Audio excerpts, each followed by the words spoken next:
శ్రీమహాగణాధిపతయే నమః. శ్రీమాత్రే నమః. శ్రీపాదశ్రీవల్లభ శ్రీ గురుదత్తాత్రేయ సద్గురు పరబ్రహ్మణే నమః. శరదిందు వికాస మందహాసాం స్ఫురదిందీవరలోచనాభిరామాం అరవింద సమాన సుందరాస్యాం అరవిందాసన సుందరీముపాసే. దక్షిణాంనాయ శృంగేరి శారదా పీఠాధీశ్వరుల దివ్య చరణారవిందములకు అనంతకోటి సాష్టాంగ ప్రణామములు సమర్పణం చేస్తూ అస్మత్ గురు చరణారవిందాభ్యాం నమః. ధర్మపురి లక్ష్మీ నృసింహ పరబ్రహ్మణే నమో నమః. తెలుగువన్ ప్రేక్షకులందరికీ క్రోధినామ సంవత్సర ఉగాది శుభాకాంక్షలతో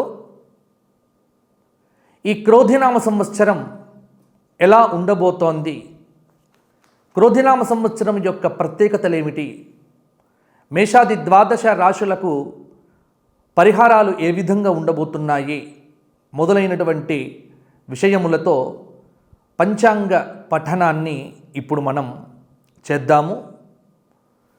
శ్రీ కళ్యాణ గుణావహం రిపుహరం దుస్వప్న దోషాపహం గంగాస్నాన విశేష పుణ్య ఫలదం గోదాన తుల్యం నృణాం ఆయుర్వృద్ధితముత్తమం శుభకరం సంతాన సంపత్ప్రదం నానాకర్మ సుసాధనం సముచితం పంచాంగమాకర్ణ్యతాం.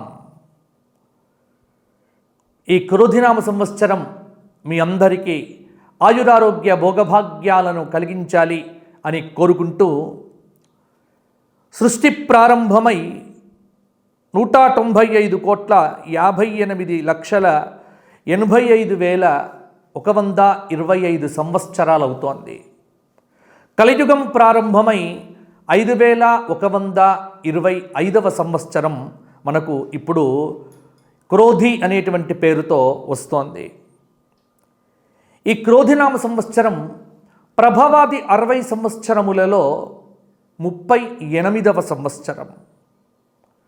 క్రోధినామ సంవత్సరానికి అధిదేవత, ఈ సంవత్సర దేవత అజిరా అనేటువంటి పేరుతో ఉన్నటువంటి అగ్నిస్వరూప ఈశ్వరుడే ఈ కాలచక్రంలో క్రోధి అనేటువంటి ఉగాది సంవత్సరానికి దేవతగా చెప్పబడుతోంది.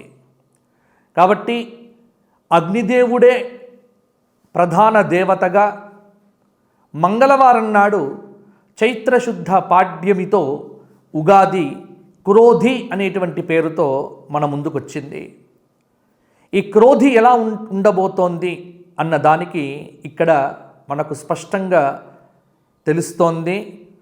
క్రోధ్యబ్ధే త్వకిలే లోకాః క్రోధ్యబ్ధే త్వకిల లోకాః క్రోధలోభపరాయణాః ఈతి దోషేణ నియతం మధ్య సస్యార్ఘ వృష్టయః.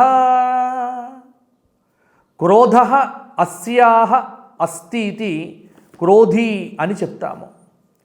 అంటే కోపతాపాలను గర్వమును కలిగించేటువంటి సంవత్సరమే క్రోధినామ సంవత్సరము. ఈ క్రోధినామ సంవత్సరంలో ఎలా ఉంటుంది అంటే క్రోధ్యబ్దే త్వకిల లోకాః క్రోధ లోభపరాయణాః, కోపతాపాలను గర్వాన్ని కలిగింపచేస్తూ క్రోధము లోభము లోకంలో బాగా పెరిగిపోయి అధికారం కోసం ఎంతటి దాకానైనా వెళ్ళేటువంటి నాయకులతో విపరీతమైనటువంటి ధరలు పెరిగి లోకంలో రాజకీయ ఒడిదుడుకులతో మోసపూరితమైనటువంటి వాతావరణములతో ఈ సంవత్సరం ఉంటుంది అని అగ్నిపురాణ వచనం. ఎప్పుడు కూడా పురాణం కానీ శాస్త్రం కానీ చెప్పేటువంటి విషయాలు ఎప్పుడు కూడా అసత్యము కావు. సంవత్సర ఫలితాంశాన్ని ముందే నిర్ణయించి చెప్పడం అనేటువంటిది ఇది కేవలం హిందూ ధర్మంలో మాత్రమే ఒక ప్రత్యేకమైనటువంటి అంశం. కాలాన్ని, భవిష్యత్తును దర్శించేటువంటి మహర్షులు మనకు అందించినటువంటి విజ్ఞాన భాండాగారాన్ని కనుక ఒకసారి పరిశోధించి చూస్తే ఎన్నో అపురూప అద్భుత విషయాలు బయటపడతాయి. ఈ క్రోధనామ సంవత్సరం మంగళవారము ఆరంభం కావటం చేత ఈ క్రోధినామ సంవత్సరానికి రాజు కుజుడయ్యాడు. దాదాపుగా నాయక ఉపనాయక వర్గం ఏదైతే ఉన్నదో మొత్తం 9 మంది.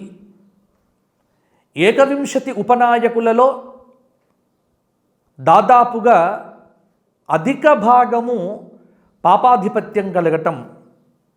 ఇక నవనాయకుల యొక్క విషయానికి వచ్చినట్లయితే ఈ నవనాయకులు కూడా మంగళవారం కాబట్టి, మంగళవారానికి అధిపతి కుజుడు కాబట్టి ఈ సంవత్సరం కుజుడు రాజయ్యాడు. మంత్రి శనైశ్చరుడయ్యాడు. సేనాధిపతి శని అయ్యాడు. సస్యాధిపతి కుజుడయ్యాడు. ధాన్యాధిపతి చంద్రుడయ్యాడు. అర్ఘాధిపతి శనైశ్చరుడయ్యాడు. మేఘాధిపతి శని అయ్యాడు. రసాధిపతి గురువయ్యాడు. నీరసాధిపతి కుజుడయ్యాడు. 9 మంది ప్రధానమైనటువంటి అధిపతులతో ఈ సంవత్సర పరిపాలనా విభాగం అనేటువంటిది ఇక్కడ మనకు పంచాంగం చెప్తోంది. రాజు కుజుడు కావటం చేత ఫలితం చెప్పింది శాస్త్రం. ఎందుకంటే అగ్ని ప్రమాదాలు ఈ సంవత్సరం పెరిగే ఆస్కారం అధికంగా ఉంది. శని మంత్రి కావటం చేత మధ్యమ వృష్టి.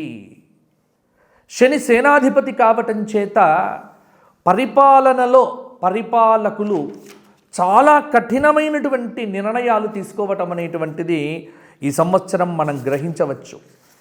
ఎందుకంటే తీసుకునేటువంటి నిర్ణయాలు ఏవైతే ఉన్నాయో అవి ప్రజలకు మేలు చేసేట్టుగా ఉన్నప్పటికీ కూడా వాటిని అర్థం చేసుకోవటంలో కొంత పొరపాట్లు పడతారు ప్రజలు. కానీ రాజు తీసుకునేటువంటి ప్రతి నిర్ణయం దేశం కోసమే అని ఆలోచన కనుక చేస్తే ఆ నిర్ణయం అనేటువంటిది అందరికీ కూడా ఆమోదయోగ్యమవుతుంది. అందులో వర్షలగ్నము, జగల్లగ్నము ధనుర్లగ్నం కావటం చేత, పంచమ స్థానంలో గురువు ఉండటం చేత ఇక్కడ విశేషించి లగ్నానికి అధిపతి కూడా గురువు కావటం చేత భారతదేశం యొక్క కీర్తి ప్రతిష్టలు ఈ సంవత్సరం మరింతగా పెరగబోతుంది. భారతదేశానికి సుస్థిరమైనటువంటి ప్రభుత్వము ఏర్పడుతుంది.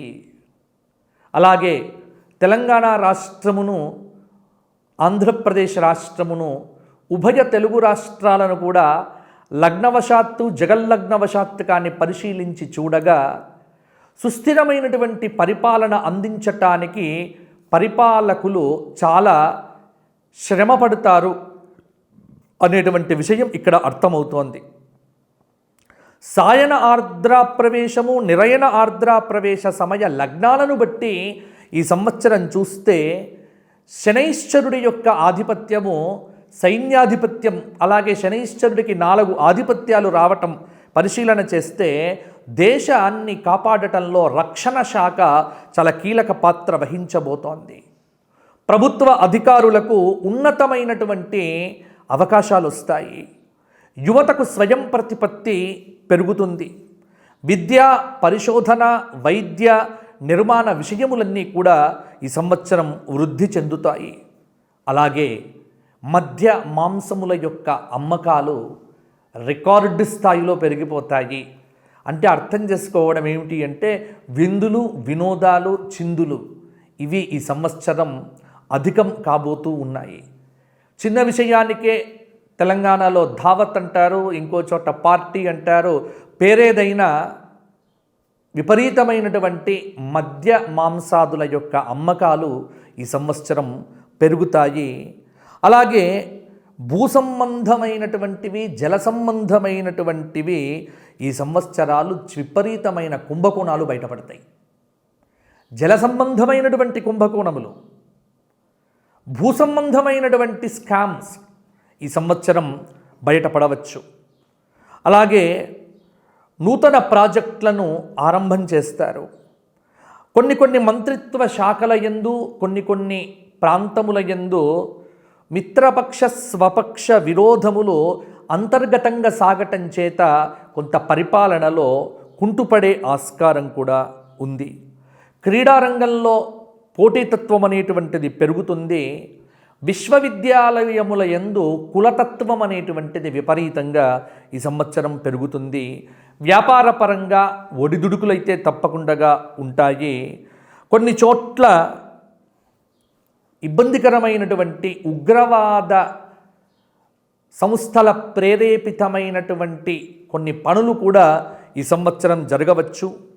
సౌర వ్యవస్థలో మంత్రి పదవి శనికి రావటం చేత వర్ష అనుకూలత ఉన్నప్పటికీ కూడా గత సంవత్సరంతో పోలిస్తే ఈ సంవత్సరం వర్షపాతం అనేటువంటిది కొంత తక్కువ. ఇది దృష్టిలో పెట్టుకొని జల వినియోగంలో కొంత ప్రణాళికలు పరిపాలన చేస్తే బాగుంటుంది. ఆవులు మొదలైనటువంటి జంతువులకు కూడా కల్తీ సోకుతుంది. కొన్ని వైరస్ల వ్యాధులు కూడా వచ్చే ఆస్కారం ఉంది. ఇంకా ముఖ్యంగా ఏమిటి అంటే ఈ సంవత్సరం చెప్పుకోతగినటువంటి మార్పులు ఏమిటి అంటే ఇక్కడ రాజు కుజుడు కావటం చేత కొంత అగ్ని ప్రమాదాలు ఈ సంవత్సరం బాగా పెరిగిపోయే ఆస్కారం ఉంది. అగ్ని ప్రమాదాల విషయంలో ప్రజలంతా కూడా కొంత జాగ్రత్త వహించాలి. సస్యాధిపతి కూడా కుజుడే కావటం చేత ఎర్ర భూములు పండుతాయి. ఎర్ర రేగడి భూములు ఏవైతే ఉన్నాయో అవి బ్రహ్మాండంగా పండుతాయి. అలాగే ఎరుపు బట్టలు, చందనం, రాగి, పగడం, బెల్లం, పెట్రోలు, డీజిలు మొదలైనటువంటి ఇంధనాలకు ఈ ఆగస్టు తర్వాత ధరలు విపరీతంగా పెరిగిపోయే ఆస్కారం కూడా ఉంది. కొత్త టెక్నాలజీ ఏదైతే ఉన్నదో సాంకేతిక పరిజ్ఞానం మనుష్యుల యొక్క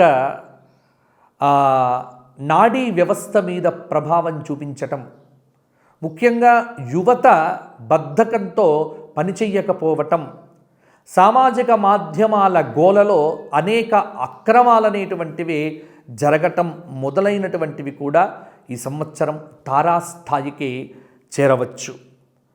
అలాగే ధాన్యాధిపతి కూడా సూర్యుడు కావటం చేత జొన్న, మినుములు, పెసరపప్పు, మిల్లెట్స్, అలాగే కొంత ధాన్యం దిగుబడి తక్కువ ఉండవచ్చు.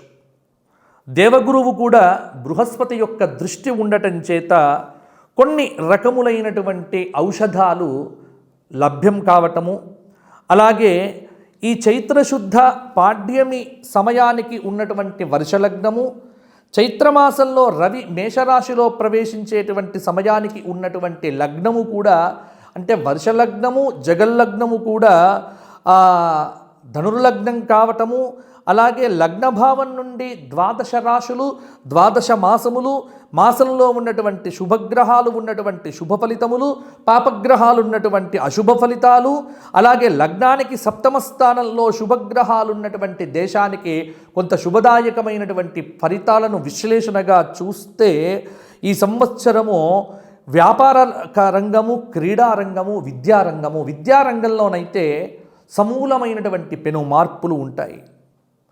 గురువు లగ్నమైనందువల్ల ప్రజలలో కొంత పుణ్య కార్యక్రమాలపైన ఆసక్తి పెరుగుతుంది.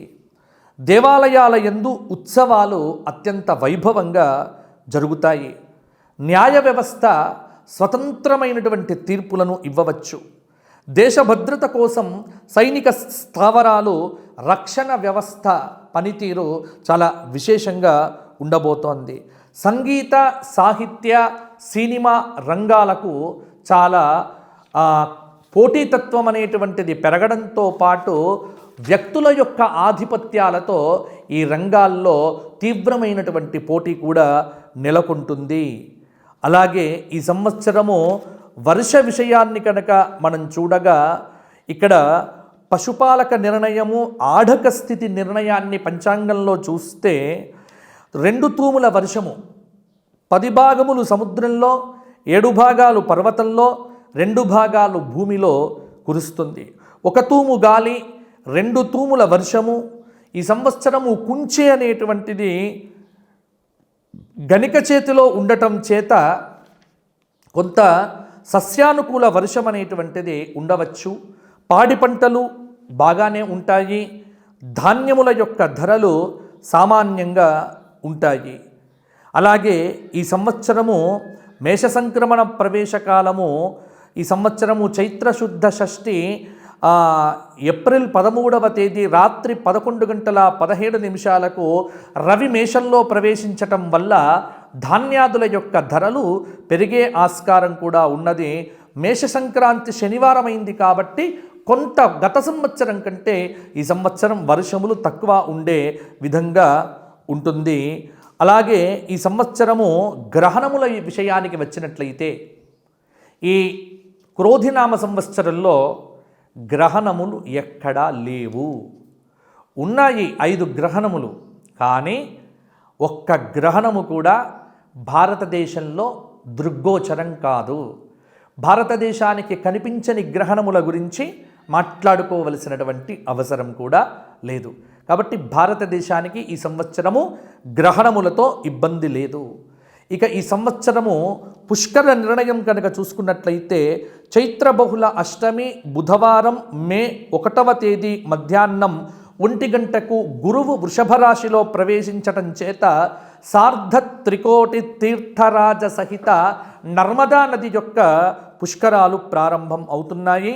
కాబట్టి మధ్యప్రదేశ్లోని ఓంకారేశ్వర క్షేత్రంలో ఆదిశంకరాచార్యుల వారి యొక్క విగ్రహాన్ని దర్శించుకొని ప్రతి ఒక్కరు కూడా పుష్కర నదీ స్నానం చేయండి. నర్మదా నది యొక్క పేరు తెలిస్తేనే చాలా విశేషమైనటువంటి పుణ్యము. ఇంకా ఈ సంవత్సరం చెప్పుకోదగినటువంటి గొప్ప విషయం ఏమిటంటే, ఇది అందరూ కూడా దృష్టిలో పెట్టుకోండి, ఈ సంవత్సరం ఎక్కువగా సుముహూర్తములు లేవు. ఏప్రిల్ 26 తర్వాత మరల ఆగస్టు వరకు ముహూర్తములు లేవు.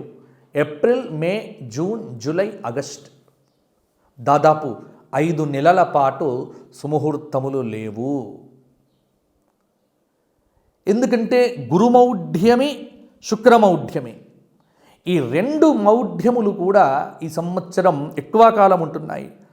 ముఖ్యంగా చైత్రబహుళ దశమి శుక్రవారము మే 3వ తేదీ 2024 నుండి వైశాఖ బహుళ ఏకాదశి జూన్ 2 వరకు గురుమౌఢ్యమి. 28 ఏప్రిల్ నుండి ఆషాఢ శుద్ధ పంచమి అంటే జూలై 11వ తేదీ వరకు మరల శుక్రమౌఢ్యమి.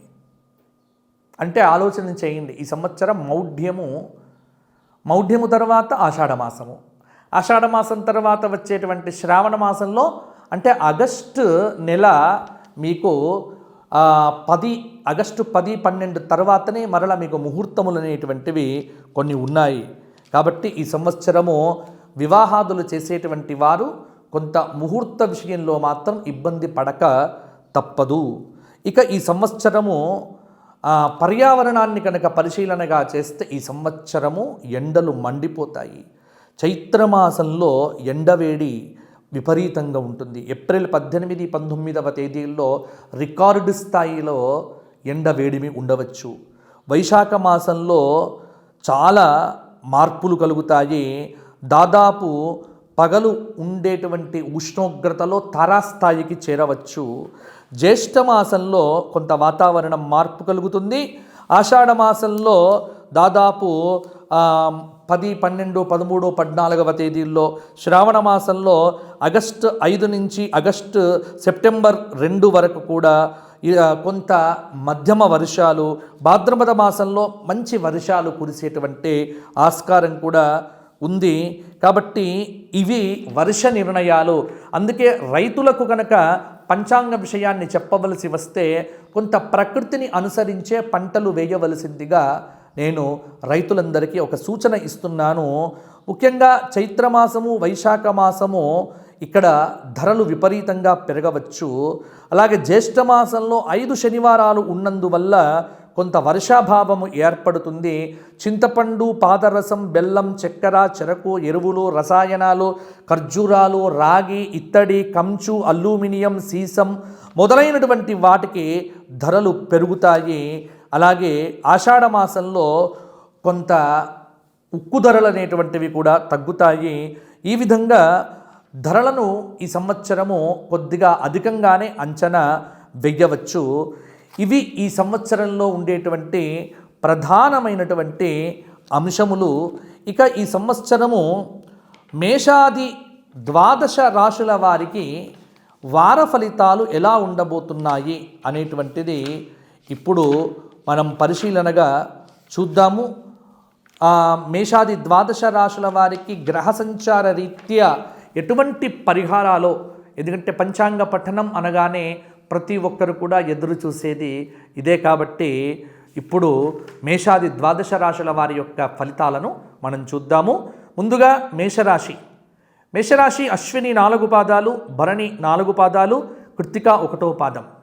మేషరాశి వారి యొక్క ఆదాయం 8, వ్యయం 14, రాజ్యపుజ్యం 4, అవమానం 3. ఈ రాశి వారికి ఈ సంవత్సరం గురువు కొంత 2 మే నుండి వృషభ రాశిలో ద్వితీయ స్థానంలో ఉండటం చేత కొంత గురుబలం పెరుగుతోంది. అలాగే శని కూడా లాభస్థానంలో ఉన్నాడు. అలాగే రాహువు మీనరాశిలో 12వ స్థానంలో, కన్యారాశిలో కేతువు 6వ స్థానంలో ఉండటం వల్ల ఈ రాశి వారికి ఈ సంవత్సరం కొంత అనుకూలంగా ఉంది. ఆర్థిక విషయముల యందు ప్రగతి సాధిస్తారు. సాంకేతిక రంగంలో ఉన్నటువంటి వారికి అవకాశాలు పెరుగుతాయి, పేరు ప్రతిష్టలు లభిస్తాయి, ఆకస్మికమైనటువంటి ధనలాభం ఉంటుంది, శుభకార్య ప్రయత్నాలు సులభంగా నెరవేర్చుకుంటారు, ముఖ్యమైనటువంటి కార్యక్రమములను వాయిదా వేసుకోవడం మంచిది. అలాగే విదేశీ ప్రయత్నాలు కూడా ఈ సంవత్సరం బాగానే ఉంటాయి. విద్యార్థులు విపరీతమైనటువంటి శ్రమ చేస్తే కానీ ఈ సంవత్సరం వారు తగిన విధంగా ఫలితాలు పొందలేరు. కళాకారులకు ప్రోత్సాహంగా ఉంటుంది. వృత్తిపరంగా, ఉద్యోగపరంగా, వ్యాపారపరంగా కొంత ఉన్నత స్థితినైతే తప్పకుండా పొందవచ్చు. మేషరాశి వారు ఈ సంవత్సరము కొంత జాగ్రత్తగా ఉండటం మంచిది. ప్రయాణాలు చేసేటప్పుడు వీరికి ప్రతి సోమవారం శివసహస్రనామ స్తోత్ర పారాయణం, శివాలయంలో దీపం కోసం నూనెను దానం చేయటము, మాస శివరాత్రి వ్రతం చేయటము, ప్రతిరోజు ఆదిత్య హృదయ స్తోత్ర పారాయణం చేయటం వల్ల మేషరాశి వారికి ఇంకా యోగాలు పెరుగుతాయి. తదుపరి వృషభ రాశి కృత్తిక 2, 3, 4 పాదాలు, రోహిణి 4 పాదాలు, మృగశిర 2 పాదాలు కలిస్తే వృషభ రాశి వారికి ఆదాయం 12, వ్యయం 8, రాజ్యపుజ్యం 7, అవమానం 3. గురువు ఈ సంవత్సరం 12వ స్థానంలో ఉండటం, సంవత్సరాంతం వరకు కూడా శని 10వ స్థానంలో సాధారణ శుభుడు కావటం, రాహువు మీనరాశిలో లాభస్థానంలో శుభుడు కావటం, కేతువు 5వ స్థానంలో సాధారణ శుభుడు. అంటే వృషభ రాశి వారికి ఈ సంవత్సరం గతం కంటే బాగుండబోతోంది. ఇది అర్థం చేసుకోండి. చక్కగా కీర్తి వృద్ధి, ధర్మకార్య ఆచరణ, బంధుమిత్ర సహకారంతో కార్య విజయము, ఆర్థికంగా అభివృద్ధి, విద్యార్థులకు ఉత్తీర్ణత, నిరుద్యోగులకు జయం. కొంత స్వల్ప అనారోగ్య బాధలైతే ఖచ్చితంగా వృషభ రాశి వారికి ఉంటాయి. నూతన కార్యాలు ప్రారంభించకుండా ఉంటే మంచిది. మీరు చేసే ప్రతి పనిలో వ్యతిరేక ఫలితాలు కలగకుండా జాగ్రత్త పడండి. ధన వ్యయం అనేటువంటిది ఈ సంవత్సరం అధికంగా ఉంటుంది. గౌరవ మర్యాదలు వృద్ధి చెందుతాయి. నూతన ఉద్యోగాలు కోరేటువంటి ఉద్యోగార్థులకు, నిరుద్యోగులకు ఈ సంవత్సరం ఉద్యోగ అవకాశాలు కూడా పెరుగుతాయి. ఫైనాన్స్ రంగంలో ఉన్నటువంటి వారికి మంచి ఫలితాలైతే తప్పకుండా ఉంటాయి. అనారోగ్యం ఏర్పడకుండా ఆరోగ్య విషయంలో కొంత జాగ్రత్తగా ఉంటే మాత్రం మంచిది. ప్రతిరోజు వృషభ రాశి వారు గణపతి సహస్రనామ స్తోత్ర పారాయణం చేయటము, ఆదివారం నాడు శాకాహార నియమము, అలాగే ఆదివారం నాడు ఆదిత్య హృదయ స్తోత్ర పారాయణము, ఎరుపు రంగు వస్త్రాలను దానం చేయడము, సోమవారం శివాలయంలో అన్నదానం చేయడం లాంటి పరిహారాలు చేస్తే వృషభ రాశి వారికి కూడా కొంత అనుకూలత పెరుగుతుంది. తదుపరి మిథున రాశి వారికి ఆదాయం 5, వ్యయం 5, రాజ్యపుజ్యం 3, అవమానం 6.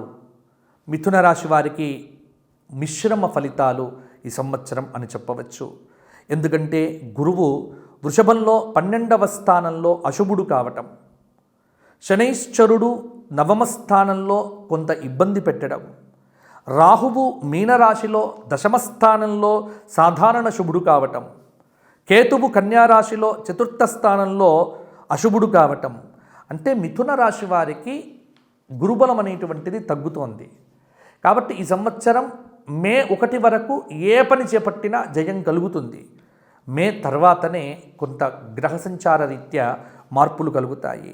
ముఖ్యమైన పనులు తొందరగా పూర్తి చేసుకోవడం మంచిది. వృత్తిపరంగా వ్యాపారపరంగా పనిభారం పెరుగుతుంది. సంతానపరమైన యోగం ఉంది. లాభ నష్టాలు మిశ్రమంగా ఉంటాయి. వివాహ శుభయోగాలైతే ఫలిస్తాయి. గృహంలో మార్పులు జరిగే అవకాశాలు ఉన్నాయి. తలచిన కార్యాలు ఆలస్యంగా పూర్తవుతాయి. కొన్ని కార్యాలు విధిగా వాయిదా వేసుకుంటారు. స్త్రీలతో జాగ్రత్తగా ఉండటం మంచిది. వ్యవసాయం సామాన్యంగా ఉంటుంది.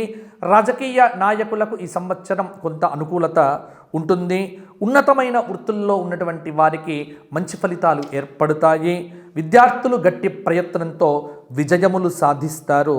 మిథున రాశి వారు ఈ సంవత్సరం సంకష్టహర చతుర్థి వ్రతము, బుధవారం నాడు ఉపవాసము, పేద విద్యార్థులకు పుస్తకదానం చేయటము, వృక్షములు నాటడము, ప్రతి సోమవారం నాడు అర్ధనారీశ్వర స్తోత్రపారాయణం చేయటం వల్ల మంచి ఫలితాలు మరిన్ని కూడా కలుగుతాయి. తదుపరి కర్కాటక రాశి. కర్కాటక రాశి వారికి కర్కాటక రాశి పునర్వసు 4వ పాదం, పుష్యమి 4 పాదాలు, ఆశ్లేష 4 పాదాలు, ఆదాయం 14, వ్యయం 2, రాజ్యపూజ్యం 6, అవమానం 6. కర్కాటక రాశి వారికి ఈ సంవత్సరం గ్రహ సంచార రీత్యా కొంత గురుబలం పెరిగింది. అలాగే శనైశ్వరుడు అష్టమ స్థానంలో ఉండటం, రాహువు నవమ స్థానంలో శుభుడు కావటం, కేతువు కన్యారాశిలో 3వ స్థానంలో శుభుడు. అంటే కర్కాటక రాశి వారికి కొంతమేర ప్రయోజనాలు ఈ సంవత్సరం అధికం కాబోతూ ఉన్నాయి. ఈ రాశి వారికి ఆశాజనకంగానే ఉంటుంది ఈ సంవత్సరము. అయితే అష్టమ శని వల్ల అనారోగ్య సమస్యలు, ప్రమాదాలు సంభవించే అవకాశం కూడా లేకపోలేదు. విద్యార్థులు అధిక శ్రమ చేస్తేనే వీరు పరీక్షల్లో ఉత్తీర్ణులవుతారు. వృత్తిపరంగా ఉద్యోగపరంగా ఆదాయం అనేటువంటిది పెరుగుతుంది. బంధుమిత్రులతో జాగ్రత్తగా మెలగటం మంచిది. ఆకస్మిక కలహాలకు అవకాశం ఉంది. ఆర్థిక పరిస్థితి ఆందోళనకరంగా మారకముందే జాగ్రత్త పడండి. దైవ దర్శనానికి ప్రయత్నాలు చేయండి. రుణ ప్రయత్నాలు ఆలస్యంగా ఫలిస్తాయి. సోదర వైరం కలిగే ఆస్కారం కూడా ఉంది. విద్యార్థులు అధిక శ్రమ చేయాలి. రాజకీయ నాయకులకు తీవ్రమైనటువంటి నిరుత్సాహం అనేటువంటిది కూడా తప్పకుండా ఉంటుంది. అభివృద్ధి కోసం కఠిన శ్రమ చేస్తే కానీ కుదరకపోవచ్చు. అందుకే కర్కాటక రాశి వారు ఈ సంవత్సరము ప్రతి సంకష్టహర చతుర్థి రోజున గణపతి హోమం చేసుకోవటం, మీనాక్షి పంచక స్తోత్ర పారాయణము, ప్రతిరోజు హనుమాన్ చాలీసా పారాయణం చేయడంతో పాటుగా శనివారం నాడు రావి చెట్టు చుట్టూ 108 ప్రదక్షిణములు చేయటం వల్ల కర్కాటక రాశి వారికి ఈ సంవత్సరం మంచి ఫలితాలు కలుగుతాయి. తదుపరి సింహరాశి. సింహరాశి వారికి మఖ 4 పాదాలు, పుబ్బ 4 పాదాలు, ఉత్తర 1వ పాదం కలిస్తే సింహరాశి. ఆదాయం 2, వ్యయం 11, వ్యయం 14, రాజ్యపూజ్యం 2, అవమానం 2. సింహరాశి వారికి ఈ సంవత్సరం గురుబలం అనేటువంటిది దశమ స్థానంలో తగ్గిపోయింది. శనైశ్చరుడు 7వ స్థానంలో, రాహువు 8వ స్థానంలో, కేతువు కన్యలో 2వ స్థానంలో. ఇది ప్రధానమైన గ్రహ సంచారం. సింహరాశి వారికి ఈ సంవత్సరం శుభాశుభ మిశ్రమ ఫలితాలు కలుగుతాయి. ఆర్థికపరమైనటువంటి ఇబ్బందులను అధిగమించి మంచి ఫలితములను పొందుతారు. ఆరోగ్య విషయంలో జాగ్రత్తగా ఉండటం మంచిది. ఆకస్మిక భయం దూరమవుతుంది. ప్రయాణాల్లో మెలకువ అవసరం. ప్రయత్న కార్యాల్లో ఇబ్బందులు ఎదురవుతాయి. విదేశీయాన ప్రయత్నాలు ఆలస్యంగా ఫలిస్తాయి. స్త్రీ బంధుమిత్రులు చాలా వరకు కూడా కలుసుకుంటారు. బంధువులతో విభేదాలు సర్దుకుంటాయి. ఆస్తి సంబంధ కొనుగోలు ముఖ్యమైనటువంటి వ్యవహారము ఈ సంవత్సరం మీకు లాభాన్ని ఇస్తుంది. కొన్ని కార్యక్రమాలలో జాప్యం జరిగినప్పటికీ కూడా వాటన్నింటిని కూడా ఈ సంవత్సరము పూర్తి చేస్తారు. వృధా ప్రయాణాలు ఎక్కువగా చేస్తారు. కొంత విద్యార్థులు తీవ్రమైన పరిశ్రమతోనే మంచి ఫలితాలు సాధించే ఆస్కారం కూడా ఉంది. సింహరాశి వారికి కూడా ఈ సంవత్సరము సంకష్టహర చతుర్థి నియమము, అలాగే ప్రతి శనివారము విష్ణు సహస్రనామ స్తోత్ర పారాయణము, ఆదివారం శాకాహార నియమము, ఈ సంవత్సరంలో ఏదైనా ఒక 12 జ్యోతిర్లింగ దర్శనం చేసుకోవటం వల్ల మంచి ఫలితాలు కలుగుతాయి. తదుపరి కన్యారాశి. కన్యారాశి వారికి ఉత్తర 2, 3, 4 పాదాలు, హస్త 4 పాదాలు, చిత్త 2 పాదాలు, ఆదాయం 5, వ్యయం 5, రాజ్యపూజ్యం 5, అవమానం 2. కన్యారాశి వారికి ఈ సంవత్సరం 9వ స్థానంలో గురువు మంచి అవకాశాలను ఇస్తున్నాడు. 6వ స్థానంలో శనైశ్చరుడు నూతన గృహ నిర్మాణాలు పూర్తి చేస్తారు. 7వ స్థానంలో మీనరాశిలో రాహువు రోగబాధలు తప్పించుకుంటారు. కన్యారాశిలో 1వ స్థానంలో కేతువు అనవసర వివాదాలు ఎక్కువ కావచ్చు. కాబట్టి ఈ సంవత్సరం కన్యారాశి వారికి సామాన్యంగా ఉంటుంది. గత సంవత్సరం కంటే కొంత అనుకూలమని చెప్పవచ్చు. ఆరోగ్యం పట్ల శ్రద్ధ అవసరం. ఆర్థికపరమైనటువంటి సమస్యలు ఉంటాయి. కళాకారులకు ప్రోత్సాహంగా ఉంటుంది. రాజకీయ నాయకులకు శ్రమతో విజయాలనేటువంటివి కలుగుతాయి. శత్రుబాధలు దూరమవుతాయి. దీర్ఘకాలిక సమస్యలు తొలగిపోతాయి. ఆరోగ్య విషయంలో జాగ్రత్తగా ఉండండి. బంధుమిత్రుల యొక్క సహాయ సహకారాలతో క్లిష్టమైన సమస్యల నుంచి బయటపడతారు. కుటుంబ కలహాలకు దూరంగా ఉంటే మేలు. సహనం అన్ని విధాలుగా శ్రేయస్కరము. సాంకేతిక కంప్యూటర్ రంగంలో ఉన్నటువంటి నిపుణులకు మంచి అవకాశాలు కూడా కలుగుతాయి. ఉద్యోగులకు విధుల్లో గందరగోళం అనేటువంటిది తప్పక పోవచ్చు. కాబట్టి కొన్ని విషయముల యందు జాగ్రత్తగా ఉండమని వీరికి ప్రధానమైనటువంటి సూచన. మరి కన్యారాశి వారికి పరిహారాలు. వీరు ప్రతి మంగళవారము సుబ్రహ్మణ్య స్వామి దర్శనం చేసుకోవటము, అష్టాదశ శక్తిపీఠములలో శ్రీశైల క్షేత్రాన్ని దర్శించుకొని ఈ సంవత్సరం అభిషేకం చేయించుకోండి. ప్రతి శుక్రవారము లలితా సహస్రనామ పారాయణం తప్పకుండా చేయండి. పౌర్ణమి రోజు అమ్మవారికి కుంకుమార్చన చేయించుకోండి. మంచి ఫలితాలు మరిన్ని కలుగుతాయి. తదుపరి తులారాశి. తులారాశి చిత్తా 3, 4 పాదాలు, స్వాతి 4 పాదాలు, విశాఖ 3 పాదాలు, ఆదాయం 2, వ్యయం 8, రాజపూజ్యం 1, అవమానం 5. తులారాశి వారి యొక్క గ్రహగతులను బట్టి చూస్తే అష్టమ స్థానంలో గురువు కొంత మధ్యమ ఫలితాలను, శనైశ్వరుడు 5వ స్థానంలో బంధుమిత్రులతో విరోధాలు ఏర్పడకుండా జాగ్రత్త పడండి. రాహువు మీనరాశిలో 6వ స్థానంలో ధైర్య సాహసాలు కలిగి ఉంటారు. కేతువు ఈ సంవత్సరం కన్యారాశిలో 12వ స్థానంలో విదేశీ యోగాలు. అంటే గ్రహగతులను బట్టి చూస్తే తులారాశి వారికి ఈ సంవత్సరం అన్ని విధాలుగా యోగదాయకమైన కాలము, అనుకూలంగా ఉంటుంది అని చెప్పవచ్చు. నూతన ప్రయత్నములన్నీ ఫలిస్తాయి. నిరుద్యోగులకు ఉద్యోగ యోగం అనేటువంటిది కలుగుతుంది.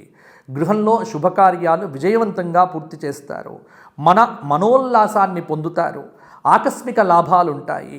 పోటీతత్వంతో చదవటం వల్ల విద్యార్థులు మంచి ఫలితాలు సాధిస్తారు. రాజకీయ నాయకులకు నూతన పదవీ యోగం, సుఖమైనటువంటి భోజనం, నిద్ర అధికంగా ఉంటుంది. సినీ పాత్రికేయ రంగంలో ఉన్నటువంటి వారికి పురస్కారాలు లభిస్తాయి. ఆకస్మిక ధన నష్టం ఏర్పడకుండా కొంత జాగ్రత్త పడితే సరిపోతుంది. అలాగే నూతనమైనటువంటి గృహ నిర్మాణాలకు ధనాన్ని కూడా వెచ్చిస్తారు. మనోధైర్యాన్ని కోల్పోకుండా జాగ్రత్త పడితే ఈ సంవత్సరం తులారాశి వారు పట్టిందల్లా బంగారం అని చెప్పవచ్చు. తులారాశి వారికి పరిహారాల విషయం వచ్చినట్లయితే ప్రతి చతుర్దశి తిథికి చండీపారాయణం చేయించుకోవటము, శివాలయంలో 5 ప్రదక్షిణములు, బ్రాహ్మణులకు స్వయం పాకదానము, జ్యోతిర్లింగ క్షేత్ర దర్శనాలు, దత్తాత్రేయ సహస్రనామ స్తోత్ర పారాయణం చేయటం, ఇవి మంచి ఫలితాలు మీకు ఇస్తాయి. తదుపరి వృశ్చిక రాశి. విశాఖ 4వ పాదం, అనురాధ 4 పాదాలు, జ్యేష్ఠ 4 పాదాలు కలిస్తే వృశ్చిక రాశి. వృశ్చిక రాశి వారికి ఆదాయం 8, వ్యయం 14, రాజ్యపూజ్యం 4, అవమానం 5.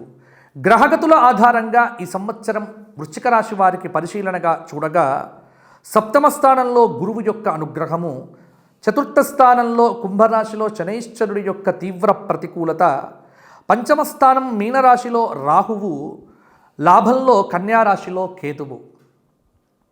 అంటే ఈ సంవత్సరం వృశ్చిక రాశి వారికి సాధారణమైన ఫలితాలు ఉండబోతున్నాయి. కుటుంబ ఆర్థిక విషయాలు సంతృప్తినిస్తాయి. వ్యవసాయదారులకు పంటలు లబ్ధినిస్తాయి. నూతన గృహాన్ని శ్రమ చేత కొంటారు. భార్యాభర్తల మధ్య సయోధ్య లోపించవచ్చు. రుణ ప్రయత్నాలు ఆలస్యంగా ఫలిస్తాయి. కుటుంబంలో మనశ్శాంతి లోపిస్తుంది. బంధుమిత్రులతో వైరం ఏర్పడకుండా జాగ్రత్త వహించటం మంచిది. నూతన వ్యక్తుల యొక్క పరిచయాలతో లాభాలు కలుగుతాయి. శుభవార్తలు వింటారు. బంధుమిత్రులతో కలిసి విందులు వినోదాల్లో పాల్గొంటారు. అలాగే ముఖ్యమైనటువంటి విషయముల యొక్క నిర్ణయములు వాయిదా వేయటం మంచిది. కొంత మనశ్శాంతి లేకపోవటము, అనారోగ్య సూచన మొదలైనటువంటివి మిమ్మల్ని ఇబ్బంది పెట్టవచ్చు.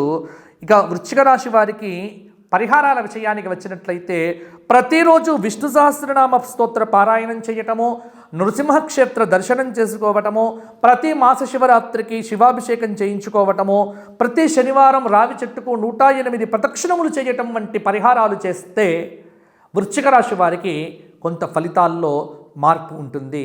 తదుపరి ధనుస్సు రాశి. మూల 4 పాదాలు, పూర్వాషాఢ 4 పాదాలు, ఉత్తరాషాఢ 1వ పాదం.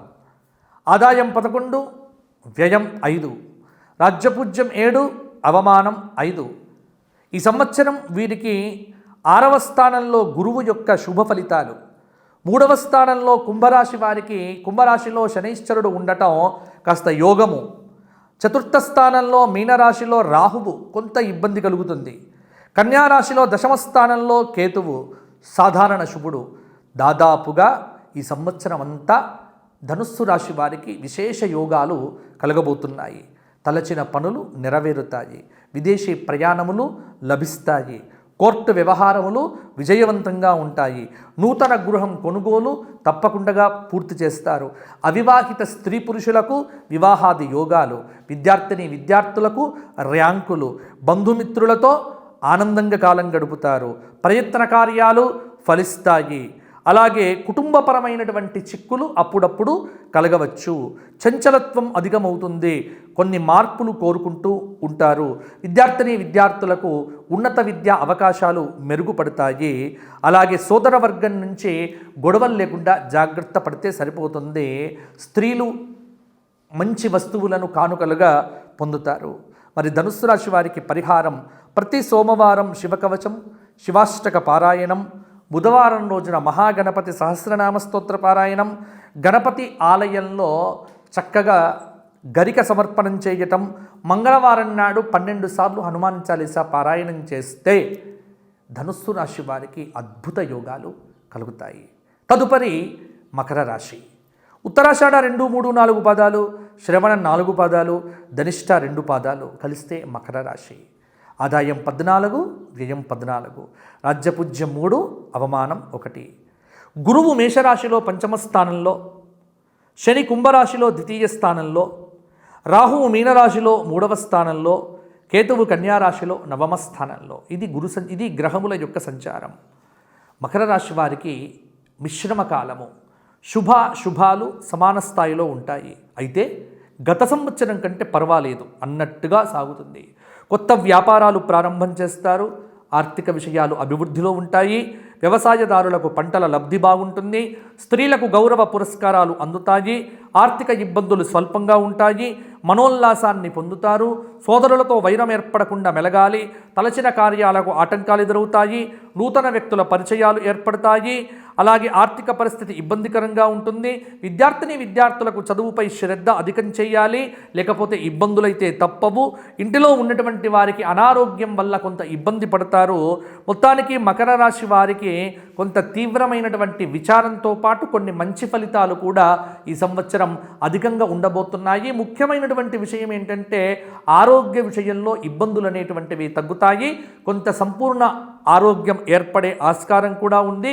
అందుకే ప్రతి మంగళవారం నాడు సుబ్రహ్మణ్య దర్శనంతో పాటుగా సోమవారం నాడు రుద్రాభిషేకం చేయించుకోవటము, ఆదివారం నాడు 12 సార్లు ఆదిత్య హృదయ స్తోత్ర పారాయణం చేయటం వల్ల కొంత మంచి ఫలితాలు కలుగుతాయి. శనైశ్చరుడి యొక్క ప్రీతి కోసం దశరథ కృత శనైశ్చర స్తోత్ర పారాయణము శనివారం నాడు చెయ్యండి, మంచి ఫలితాలు మరిన్ని కలుగుతాయి. తదుపరి కుంభరాశి. ఆదాయం 14, కుంభరాశి ధనిష్ట 3-4 పాదాలు, శతభిషం 4 పాదాలు, పూర్వభాద్ర 3 పాదాలు. కుంభరాశి వారి ఆదాయం 14, వ్యయం 14, రాజ్యపూజ్యం 6, అవమానం 1. అసలు గ్రహగతులను బట్టి చూస్తే కుంభరాశి వారికి ఈ సంవత్సరము కొంత మిశ్రమంగా ఉండబోతోంది. ఎందుకంటే చతుర్థ స్థానంలో వృషభంలో గురువు, 1వ స్థానంలో శని, ద్వితీయ స్థానం మీనరాశిలో రాహువు, 8వ స్థానంలో కేతువు. అంటే కుంభరాశి వారికి గ్రహముల అనుకూలత చాలా తక్కువగా ఉంది. శారీరక అనారోగ్యం ఇబ్బంది పెట్టవచ్చు.